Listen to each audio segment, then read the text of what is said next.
Ka-kitchen, meron tayong chicken thigh dito. Ito ang recipe natin ngayong araw na ito.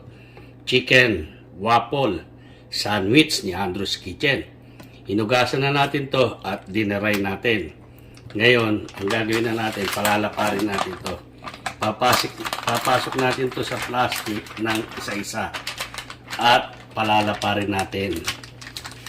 Gagamit tayo ng rolling pin dito. Wala tayong meat hammer, kaya itong rolling pin ang gagamitin natin. Papaluin lang natin siya ganyan. Ito na yung kinalabasan ng chicken thigh natin, kakityan. Malapad na siya, yan. At ito yung skin niya, yan.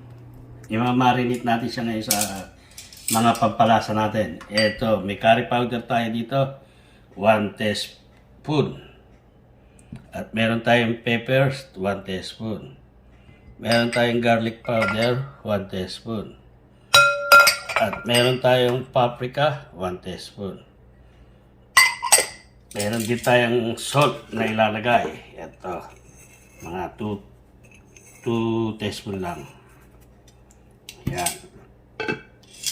Ilalagay tayo ng vegetable oil na mga 1 tablespoon. At imimix lang natin siya. May pamix tayo rito. Yan. Ito na yung magiging pampalasa ng chicken breast natin. So, okay na to. Okay dyan. Na-mix na natin. Ngayon, mamarinate na natin siya rito ng isa-isa. Ilulubog lang natin siyang ganyan. Yan.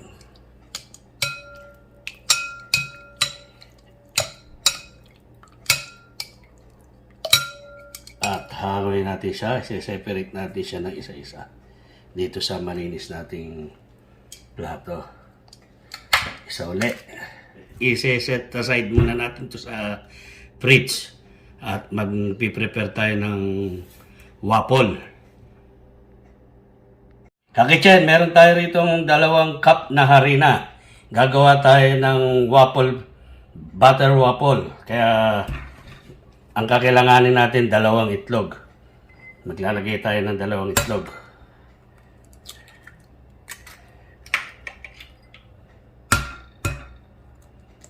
Ingatan nyo lang malagyan ng balat ng itlog yung waffle natin. At meron tayo 2 tablespoon na melted butter. Ito, 2 tablespoon yan. Meron tayong 1 tablespoon na vegetable oil para hindi madurog yung waffle natin. Meron tayong 1 tablespoon na sugar. Yan. At meron tayong 1 cup na fresh milk. Yan, kakitchen. Ilalagay rin tayo ng salt. 1 teaspoon. Okay na siguro yun. Yan, okay na yun. 1 teaspoon. At imimix natin siya. Kakitchen, ito na yung butter waffles natin. Di bali 1.5 cups na fresh milk ang nagamit natin dito. Ito ang texture niya. Napakaganda, kakitchen. Ayan, smooth. Ang ganda na ito sa machine. Kakitchen, meron tayong harina dito at saka breadcrumbs na panko. May 2 tayong itlog. Hindi na tayo maglalagay ng pampalasa rito sa harina natin dahil etong chicken thigh natin minarinate, malasa na to, kakitchen. Kompleto na siya sa pampalasa. Ibibit lang natin itong 2 itlog. Mamarinate na natin to.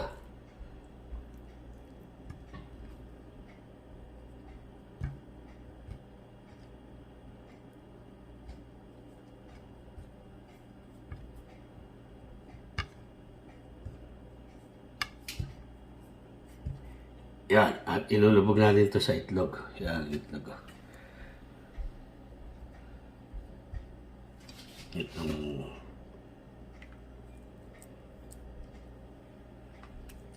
Itong isang kamay natin para sa basa.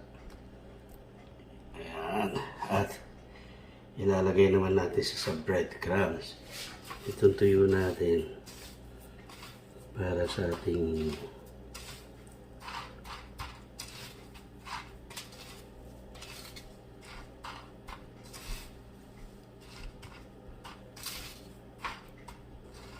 Baliktarin lang natin ka dyan. Lagyan ulit natin itong sa ilalim. Ang lapad niya kakitchen, no? I-separate lang natin siya. Yan, ulitin natin itong isa. Kakitchen, magpapainit tayo ng mantika sa pan natin para sa ating chicken thigh. Pa-fry natin yung chicken thigh natin. Okay, yan. Nasa medium heat lang tayo. Huwag natin ilakas yung ano natin para hindi siya masunog. Yung breadcrumbs hindi masunog. Dalawa yan natin. Yan. Medium lang, kakitchen, para hindi masunog yung breading natin. Sunog yung breading natin, hilaw yung chicken natin. Kailangan nasa medium lang siya. Hindi natin siya yan. Kakitchen, eto na ang ating chicken boneless chicken thigh ni Andres Kitchen. Hangayin na natin ito, kakitchen. At isa-separate lang natin. Ayan. Meron tayong wrap dito na ni-ready para dyan natin siya i-cold down. Yan. At isasalang pa natin itong dalawang natitira. Kakitchen, ito yung waffle machine natin. Oh. Gagawa na tayo ng waffle. Ibabrush muna natin siya ng oil para hindi siya dumikit. Ayan, oh. Mainit na siya, kakitchen. Mabilis mag-init itong machine natin. Ayan. Nilagyan ko na siya ng oil. At andito yung mixed waffle natin. Ayan, butter mixed waffle natin. I-mix lang natin siya. Lagyan na tayo ng butter mix waffle natin. And dito nilagay natin itong 1 cup. At ilalagay na natin dito sa gitna. Yan.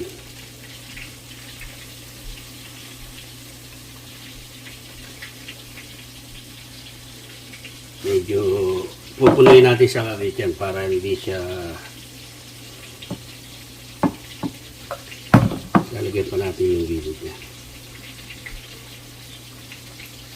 Ingatan lang natin na umapaw para hindi magkalat.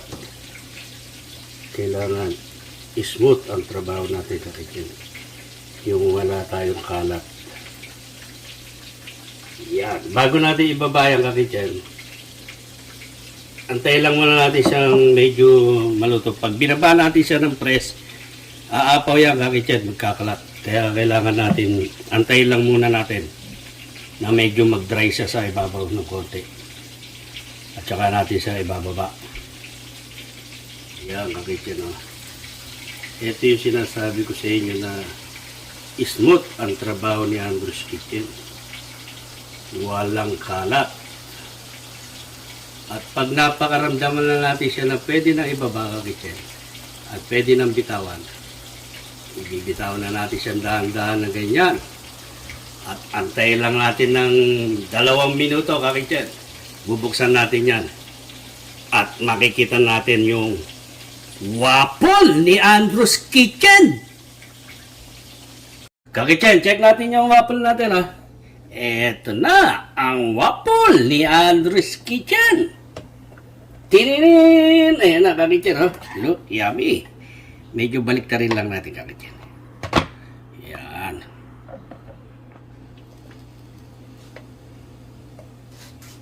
Kakitchen, eto na yung bacon natin, ha. Eto yung magbibigay ng additional flavor ng chicken thigh waffle sandwich natin. Ayan, naglalagay tayo ng bacon. Ayan, crispy bacon natin, ha, kakitchen. Napakasarap na ito. Promise. Masarap tong merienda, almusal. Sa kasama ng hapunan. Mag-assemble na tayo, kakitchen. Ito, may isang waffle tayong ginawa dito. Yan. Maglalagay lang tayo ng chipolo sauce. Ito yung chipolo na inassemble natin noon, ginawa natin noon. Ngayon, i-assemble natin siya ngayon. Meron tayong chicken dito, 2.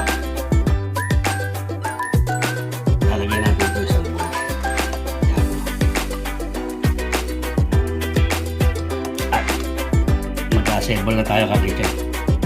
Lalagay tayo ng bacon. Yung bacon natin.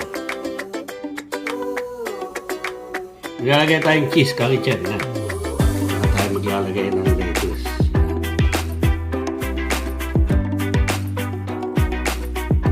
Siyempre, lagyan din natin siya ng kamatis. Yun o, kakitchen o. Napakalaki ng ano natin, no? Ng sandwich waffle natin, chicken thai waffle natin. At lalagyan natin siya ng chiplo sauce. Yan. Yummy! Pakait natin itong ganyang kakitchen, no?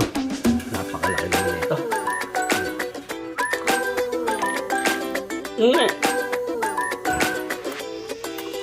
Crunchy, ang sarap niya ng chicken.